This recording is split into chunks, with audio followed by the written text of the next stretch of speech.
You know, most people who manipulate other people don't see it as destructive. They tell themselves that what they want or need is so important that the ends justify the means. For example, Christine believed that all of her adult children should come home for Christmas. She said, "We don't see each other often, and spending one holiday together isn't asking for too much. There isn't anything wrong with that." And there isn't, except when one of Christine's children said back to her that he wasn't coming home last year. And so then Christine started crying. And she told her son how selfish he was and how much he was hurting her by his uncaring attitude. She hoped that by telling her son her honest feelings, he would change his mind and come home. Now, Christine was playing on her son's sympathies with an added dose of the guilt card in order to get her son to do what she wanted. That's called manipulation. So when you or I regularly manipulate someone and refuse to graciously accept his or her no, the relationship starts to deteriorate. Even if Christine got all of her children to comply in coming home to Christmas every year, if they do it out of guilt and have an underlying feeling of resentment, is that going to give her the family closeness that she craves so much? No way.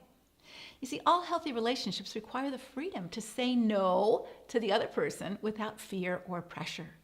And when that freedom is absent, or you don't allow someone to say no to you or have their own opinion without making them feel guilty or pressured or afraid or stupid, then you can't have a healthy relationship with that person. Part of good emotional, mental, and spiritual health is your ability to tolerate your own pain and your own disappointment when someone doesn't do what you want them to do. The truth is, no one always gets what they want all the time, even if what you want is a good thing. Recently, someone emailed me a question saying, "My wife says I'm controlling. She says I never allow her to have her own opinion, and I disagree. I just think I'm passionate and assertive. She avoids conflict. Am I controlling and manipulative like she says? I don't see it." So I encouraged him to invite honest feedback from those who know him well.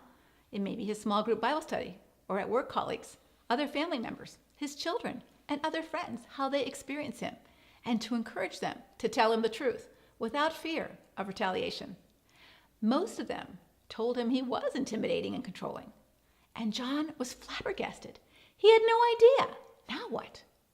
Now, once you see you have a tendency to push people for your own way or your own agenda and try to manipulate others to comply, if you want to stop doing it, you have to humble yourself and confess this problem. First, confess it to God. Repent of manipulating people's emotions just to get your own way. And ask God to help you become aware and willing to not demand your own way all the time. But the next thing you're going to have to do is ask the people closest to you to give you direct feedback when they feel you are being manipulative toward them. Old habits die hard, and even when we want to change, we don't always recognize what we're doing until it's already done. And so when you invite people to give you their honest feedback, you're asking people to stop you right in the midst of your manipulative tactics, which shows them that you are serious about changing them. And next comes the hardest part. When they give you their direct feedback, you have to stop doing what you're doing. You can't keep pushing and bullying and arguing or guilt tripping.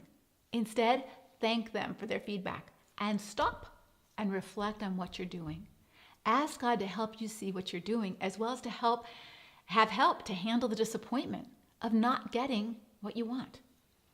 In order to stop these destructive patterns like manipulating, you can't do it all alone. We have to have other people who can regularly speak into our lives, because the Bible tells us we all have a tendency to lie to ourselves. And so if you practice these 4 steps, first, become aware, see it. Confess to God and people that you have this tendency. Ask for their feedback. And stop when they give you it. When you're engaging in the pattern of manipulation and they're telling you, stop it. And if you do that, your friends and family will begin to know you mean business. And they will see that you sincerely want to change this destructive pattern. Change doesn't happen overnight for anyone. Just because you see something that needs to change, the actual changing of it takes time, practice, and persistence. But I promise you, if you practice these things, you can stop being a manipulator and learn to be a better friend, a better spouse, a better colleague, and a better parent.